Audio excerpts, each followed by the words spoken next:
ಸಾಗರ್ ತನಗಾದ ಗಾಯದ ಬಗ್ಗೆ ವಿವರಿಸಿ ಹೇಳಿದಾಗ ಅಭಿ ಕೋಪದಲ್ಲಿ ಹಲ್ಲು ಕಚ್ಚಿ ಮುಷ್ಟಿ ಬಿಗಿದು ಕುಳಿತಿದ್ದ. ಅಭಿ, ನಾನ್ಯಾಕೆ ಇದನ್ನು ನಿಮಗೆ ಇಷ್ಟು ಆತುರದಲ್ಲಿ ಹೇಳಿದ್ದು ಅಂದರೆ ಆ ಹುಡುಗಿ ಆ್ಯಶ್ನ ಮದುವೆ ಆಗಬೇಕು ಅಂತಿರೋಳು. ದಯವಿಟ್ಟು ಅವನ ಮದುವೆಯನ್ನು ನಿಲ್ಲಿಸು. ಆ ಸಹನ ಒಳ್ಳೆ ಹುಡುಗಿ ಅಲ್ಲ. ಆ್ಯಶ್ ಅವಳು ಒಳ್ಳೆಯ ಥರ ನಾಟಕವಾಡಿ ನಿನ್ನನ್ನು ಬಲೆಗೆ ಹಾಕಿದ್ದಾಳೆ. ನೀನು ಅವಳನ್ನು ಪ್ರೀತಿಸಿದ್ದೇ ಆದರೆ ಮರೆತು ಬಿಡು. ಸಾಗರ್ನ ಮಾತುಗಳನ್ನು ಕೇಳಿಸಿಕೊಳ್ಳುತ್ತಿದ್ದ ಆ್ಯಶ್ ಕುಳಿತಲ್ಲಿಂದ ಕದಲಲಿಲ್ಲ. ಸಹನ ಕೆಟ್ಟವಳೆಂದು ಅವನಿಗೆ ಅರಿವಿತ್ತು. ಆದರೆ ಒಬ್ಬರನ್ನು ಸಾಯಿಸುವಷ್ಟು ಕ್ರೂರ ಮನಸ್ಸುಗಳೆಂದು ಅವನು ಕನಸು ಮನಸ್ಸಿನಲ್ಲೂ ಯೋಚಿಸಿರಲಿಲ್ಲ. ಅವನ ವೇದನೆ ಹೇಳತೀರದು. ತಾನು ಬೇಕೆಂದು ಬಯಸಿ ಪಡೆದದ್ದು ಅಮೃತವಲ್ಲ, ವಿಷವೆಂದು ಅವನಿಗೆ ಅರಗಿಸಿಕೊಳ್ಳಲು ಸಾಧ್ಯವಾಗಲಿಲ್ಲ. ಕರುಳು ಕಿತ್ತು ಬರುವಷ್ಟು ಅತ್ತು ಚೀರಾಡಬೇಕೆನಿಸಿತು ಅವನಿಗೆ. ಎಲ್ಲ ನೋವನ್ನು ಮನದಲ್ಲೇ ಹುದುಗಿಸಿ ಮೌನವಾಗಿ ಕುಳಿತಿದ್ದ. ಅಭಿಗಂತೂ ಸಹನಾಳನ್ನು ಕೊಂದು ಬಿಡುವಷ್ಟು ಕೋಪ ಉಕ್ಕಿ ಬಂದಿತು. ಅವಳು ಅವನ ಎದುರುಗಿದ್ದರೆ ಸತ್ತೇ ಹೋಗುತ್ತಿದ್ದಳೇನೋ. ಅವನ ಕಣ್ಣುಗಳು ಕೆಂಡ ಕಾರುತ್ತಿದ್ದವು. ನನ್ನ ಆಪ್ತ ಗೆಳೆಯನ ಜೀವನದಲ್ಲಿ ಆಟವಾಡಿದ್ದಲ್ಲದೆ ನನ್ನ ಒಡ ಹುಟ್ಟಿದವನ ಜೀವನವನ್ನು ಹಾಳು ಮಾಡಿಬಿಟ್ಟಳಲ್ಲ, ಅವಳನ್ನು ಸುಮ್ಮನೆ ಬಿಡಬಾರದು ಎಂದು ರಪ್ಪನೆ ಎದ್ದು ನಿಂತ. ಮುಷ್ಟಿ ಬಿಗಿದಿದ್ದ ಕೈಗಳು ಇನ್ನೂ ಸಡಿಲವಾಗಿರಲಿಲ್ಲ. ಅವನ ತೀಕ್ಷ್ಣವಾದ ದೃಷ್ಟಿಯನ್ನು ಯಾರೂ ಎದುರಿಸಲು ಸಾಧ್ಯವಿರಲಿಲ್ಲ. ಅವನು ಎದ್ದ ರಭಸದಲ್ಲೇ ಹೊರನಡೆದ. ಯಾವುದೋ ನೋವಿನ ಲೋಕದಲ್ಲಿದ್ದ ಸಾಹಿತ್ಯ ಅಭಿ ಹೋದ ರಭಸಕ್ಕೆ ಎಚ್ಚರಗೊಂಡು ಈಗ ಸಹನಾಳಿಗೆ ಏನಾದರೊಂದು ಮಾಡಿದರೆ ಎಂದು ಅಲ್ಲಿಂದೆದ್ದು ಅವನ ಹಿಂದೆ ಓಡಿ ಅವನನ್ನು ತಡೆದಳು. ಅಭಿ ಅವಳನ್ನು ಒಮ್ಮೆ ದುರುಗುಟ್ಟಿ ನೋಡಿದ. ಅವನ ನೋಟ ಭಯ ಹುಟ್ಟಿಸಿತ್ತು ಅವಳಿಗೆ. ಆದರೂ ಅಲ್ಲಿಂದ ಕದಲಲಿಲ್ಲ.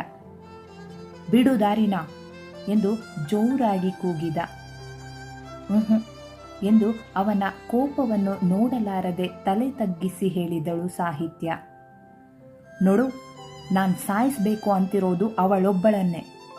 ಒಬ್ಬ ನರರಾಕ್ಷಸಿಯ ಪ್ರಾಣ ಹೋಗುವ ಭರದಲ್ಲಿ ನಿನ್ನ ಪ್ರಾಣನೂ ಹೋದರೆ ಅದಕ್ಕೆ ನಾನು ಜವಾಬ್ದಾರಿಯಲ್ಲ ಎಂದು ಖಾರವಾಗಿ ನುಡಿದ.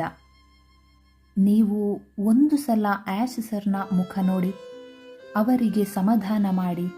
ನಮಗೆ ಯಾರಿಗೂ ಅವರನ್ನು ಸಮಾಧಾನ ಮಾಡೋ ಧೈರ್ಯ ಇಲ್ಲ ಎಂದು ಹೇಗಾದರೂ ಮಾಡಿ ಅಭಿಯನ್ನು ತಡಿಬೇಕೆಂದು ಆ್ಯಶ್ನ ವಿಷಯವನ್ನು ಅವನೆದುರು ಹೇಳಿದಳು. ತನ್ನ ತಮ್ಮನ ಪರಿಸ್ಥಿತಿ ನೆನೆಯುತ್ತಿದ್ದಂತೆ ಮೆತ್ತಗಾದ ಅಭಿ. ಅವನ ಕೈ ಮುಷ್ಟಿ ಸಡಿಲವಾಗಿತ್ತು. ತಕ್ಷಣ ಆ್ಯಶ್ ಬಳಿ ಓಡಿದ. ಆ್ಯಶ್ ಒಂದಿಂಚು ಕದಲದೆ ಹಾಗೇ ಕೂತಿದ್ದ.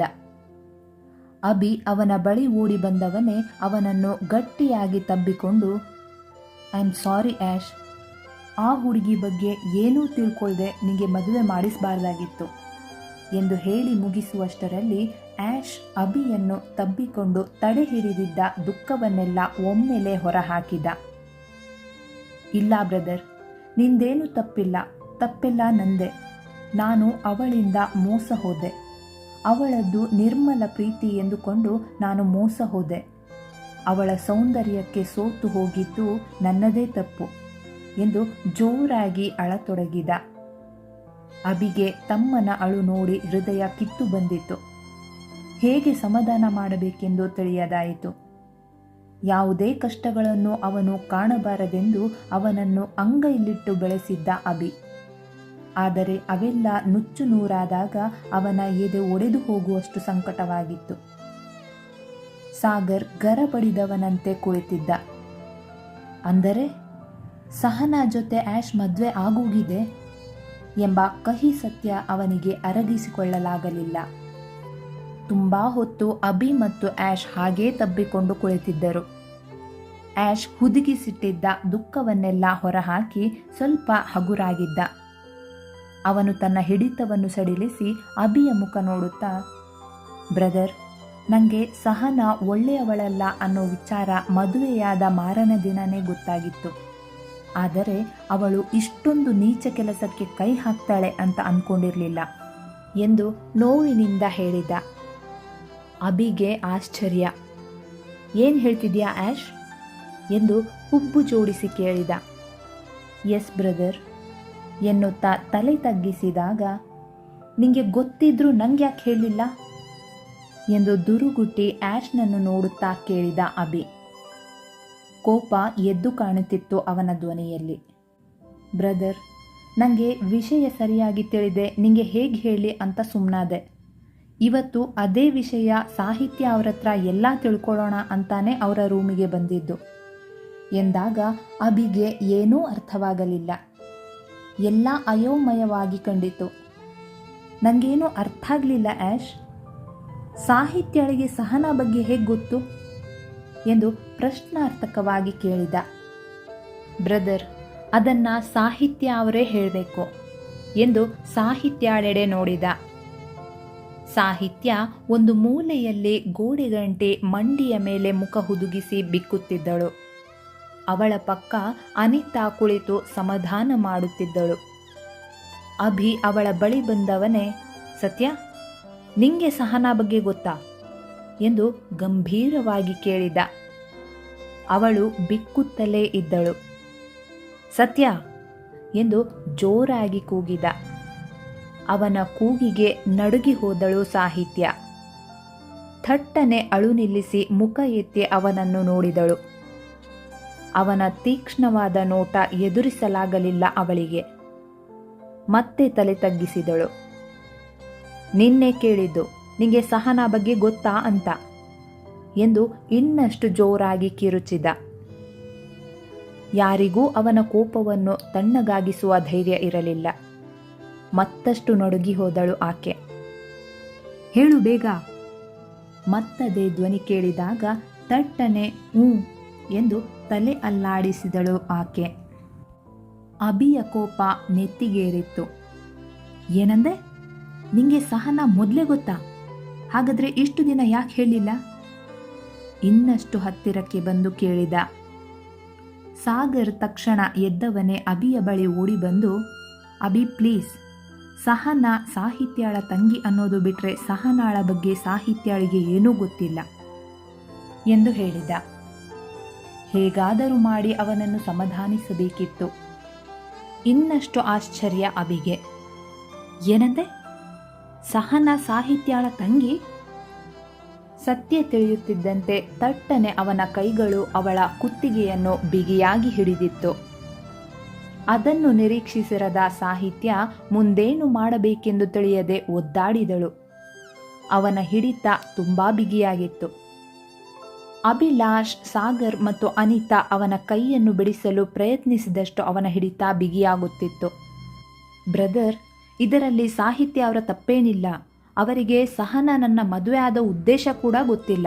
ಆ ಸಹನಾಳಿಗೆ ಸಾಹಿತ್ಯ ಅವರನ್ನು ನೋಡಿದ್ರೆ ಆಗಲ್ಲ. ಅವಳೇ ಈ ಸಾಹಿತ್ಯ ಅವರನ್ನು ಮನೆಯಿಂದ ಹೊರ ಹಾಕೋಕೆ ಕಾರಣ ಆಗಿದ್ದು. ಅಂಥದರಲ್ಲಿ ನನ್ನ ಮದುವೆ ಉದ್ದೇಶ ಇವರಿಗೆಲ್ಲಿ ಗೊತ್ತಾಗಬೇಕು? ಪ್ಲೀಸ್ ಬ್ರದರ್, ಅರ್ಥ ಮಾಡ್ಕೋ ಎಂದು ಒಂದೇ ಉಸಿರಿಗೆ ಉಸಿರಿದ ಅಭಿಲಾಷ್. ಮೆಲ್ಲನೆ ತನ್ನ ಕೈಯನ್ನು ಸಡಿಲಿಸಿದ ಅಭಿ. ಎಲ್ಲರೂ ಉಫ್ ಎಂದು ಎದೆ ಮೇಲೆ ಕೈಯಿಟ್ಟು ಕುಳಿತರೆ ಸಾಹಿತ್ಯ ಕೆಮ್ಮುತ್ತಿದ್ದಳು. ಸಾಹಿತ್ಯಳನ್ನು ಮನೆಯಿಂದ ಹೊರಹಾಕಲು ಕಾರಣ ಅವಳ ತಂಗಿ. ಅಬಿಗೆ ತಕ್ಷಣ ಅಂದು ಸಾಹಿತ್ಯ ತನ್ನ ಜೀವನದಲ್ಲಿ ನಡೆದ ಘಟನೆಗಳ ಬಗ್ಗೆ ಹೇಳಿದ್ದು ನೆನಪಾಗಿ ಹಣೆ ಉಜ್ಜಿಕೊಳ್ಳುತ್ತಾ, ಛೆ, ನಾನೆಂಥ ತಪ್ಪು ಮಾಡಿದೆ, ವಿಷಯ ತಿಳಿದೇ ಅವಳಿಗೆ ನೋವು ಕೊಟ್ಟೆ ಎಂದು ಬೇಸರದಿಂದ ಅವಳ ಮುಖ ನೋಡಿದ. ಅವಳು ಅನಿತಾಳ ಮಡಿಲಲ್ಲಿ ಮಲಗಿ ಬಿಕ್ಕುತ್ತಿದ್ದಳು. ಅವಳ ಕಣ್ಣುಗಳಿಂದ ಧಾರಾಕಾರವಾಗಿ ನೀರು ಸುರಿಯುತ್ತಲೇ ಇತ್ತು. ಅಬಿಗೆ ತನ್ನ ನಡತೆ ಕಂಡು ಬೇಸರವೆನಿಸಿ ಮತ್ತೆ ಅಲ್ಲಿ ನಿಲ್ಲಲಾಗದೆ ಎದ್ದು ಪಕ್ಕದ ರೂಮಿಗೆ ನಡೆದ. ಸತ್ಯಾಳ ಮೇಲೆ ಕೈ ಮಾಡಬಾರದಾಗಿತ್ತು, ಅವಳಿಗೆ ನೋವು ಕೊಡಬಾರದಿತ್ತು ಎಂದು ಬರುತ್ತಿದ್ದ ದುಃಖ ಕೋಪವನ್ನು ತಡೆದು ಅಲ್ಲೇ ಟೇಬಲ್ ಮೇಲಿದ್ದ ಗಾಜಿನ ಹೂಗುಚ್ಛವನ್ನು ತೆಗೆದು ಅವಳಿಗೆ ನೋವು ಕೊಟ್ಟ ಕೈಯ ಮೇಲೆ ಬಲವಾಗಿ ಹೊಡೆದ. ಗಾಜು ನುಚ್ಚು ನೂರಾಯಿತು. ಕೈಯಿಂದ ರಕ್ತ ಸೋರತೊಡಗಿತು. ಒಳಗೇನೋ ಶಬ್ದವಾಯಿತೆಂದು ಸಾಗರ್ ಮತ್ತು ಆ್ಯಶ್ ಒಳಗೂಡಿ ಬಂದಾಗ ಅವನ ಕೈಯಿಂದ ರಕ್ತ ಸೋರುತ್ತಿರುವುದನ್ನು ಕಂಡು ಗಾಬರಿಗೊಳಗಾದರು. ಅಭಿ, ಏನಿದು? ಏನು ಮಾಡ್ತಿದ್ಯಾ ಅಂತ ಪರಿಜ್ಞಾನ ಇದೆಯಾ ನಿಂಗೆ ಎಂದು ಜೋರಾಗಿ ಕೇಳಿದ ಸಾಗರ್. ಥಟ್ಟನೆ ಎದ್ದ ಸಾಹಿತ್ಯ ರೂಮಿನೊಳಗೆ ಓಡಿದಾಗ ಅಭಿಯ ಕೈಯಲ್ಲಿ ರಕ್ತ ಕಂಡು ಜೀವವೇ ಹೋದ ಅನುಭವವಾಯಿತು. ತಕ್ಷಣ ಅವನ ಬಳಿ ಓಡಿ ತನ್ನ ಶಾಲ್ ಎಳೆದು ಅವನ ಕೈಗೆ ಸುತ್ತಿದಳು. ಅಭಿ ಮಿಸುಕಾಡದೆ ಹಾಗೇ ಕುಳಿತಿದ್ದ. ಎಲ್ಲ ನನ್ನಿಂದಾನೇ ಆಗಿದ್ದು ಎಂದು ಸಾಗರ್ ತಲೆ ಮೇಲೆ ಕೈ ಹೊತ್ತು ಕುಳಿತ. ಅನಿತಾ ಸಾಗರ್ಗೆಂದು ಆಸ್ಪತ್ರೆಯಿಂದ ತಂದಿದ್ದ ಬ್ಯಾಂಡೇಜ್ಗಳಲ್ಲಿ ಒಂದನ್ನು ಸಾಹಿತ್ಯಾಳ ಮುಂದೆ ಹಿಡಿದಳು.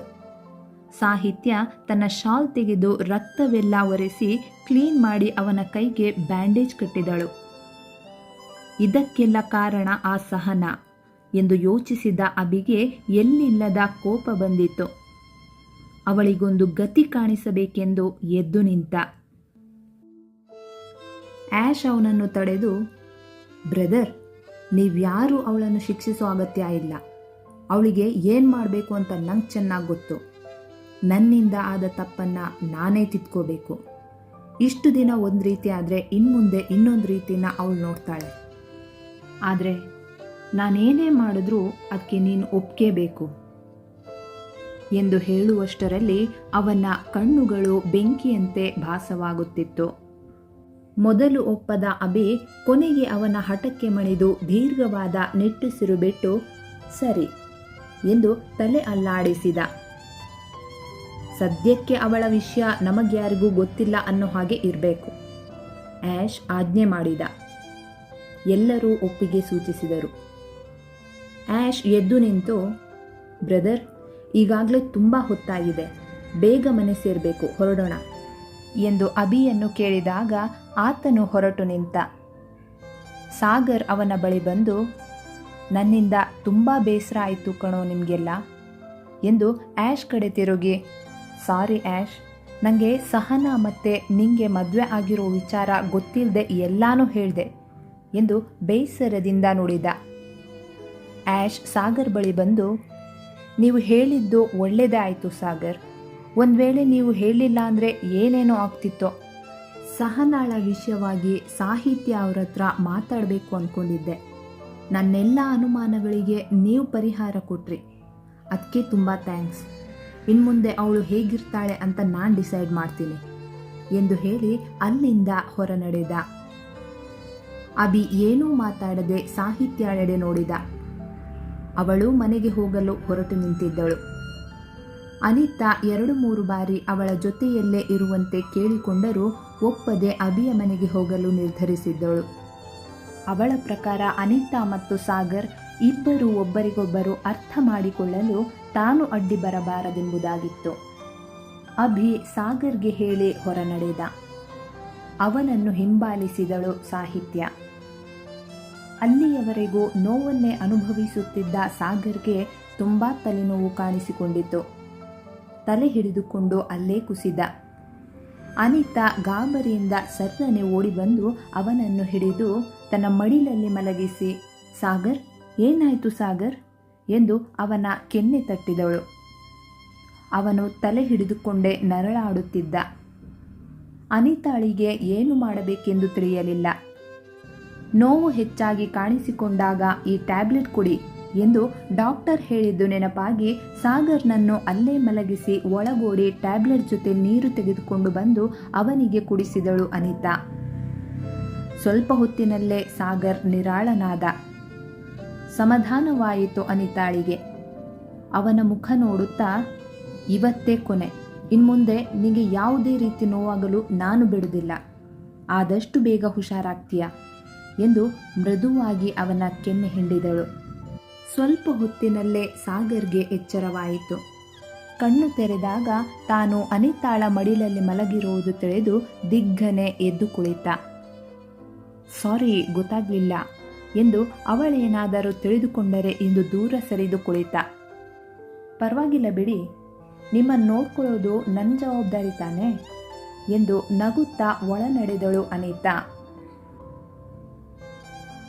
ಮಧ್ಯರಾತ್ರಿ ಮನೆಗೆ ತಲುಪಿದ 3 ಜನರು ಯಾರಿಗೂ ತಿಳಿಯದಂತೆ ತಮ್ಮ ರೂಮು ಸೇರಿಕೊಂಡರು. ಆ್ಯಶ್ ರೂಮಿಗೆ ಹೋದಾಗ ಲೋಕದ ಪರಿಜ್ಞಾನವಿಲ್ಲದೆ ಮಲಗಿದ್ದ ಮಡದಿಯ ಮೇಲೆ ವಿಪರೀತ ಕೋಪ ಬಂದಿತ್ತು. ಆದರೂ ಸಹಿಸಿಕೊಂಡು ಮಲಗಿದ. ಅಬಿಗೆ ಹೇಗೆ ಮಲಗಿದರೂ ನಿದ್ದೆ ಹತ್ತಲಿಲ್ಲ. ಒಂದು ಕಡೆ ತನ್ನ ತಮ್ಮನ ಜೀವನ ಎಲ್ಲಿ ಸಾಗುತ್ತೋ ಎಂದು ಚಿಂತೆಯಾದರೆ, ಇನ್ನೊಂದು ಕಡೆ ಸಾಹಿತ್ಯಳನ್ನು ನೋಯಿಸಿದ್ದು ತುಂಬ ಬೇಸರವಾಗಿತ್ತು.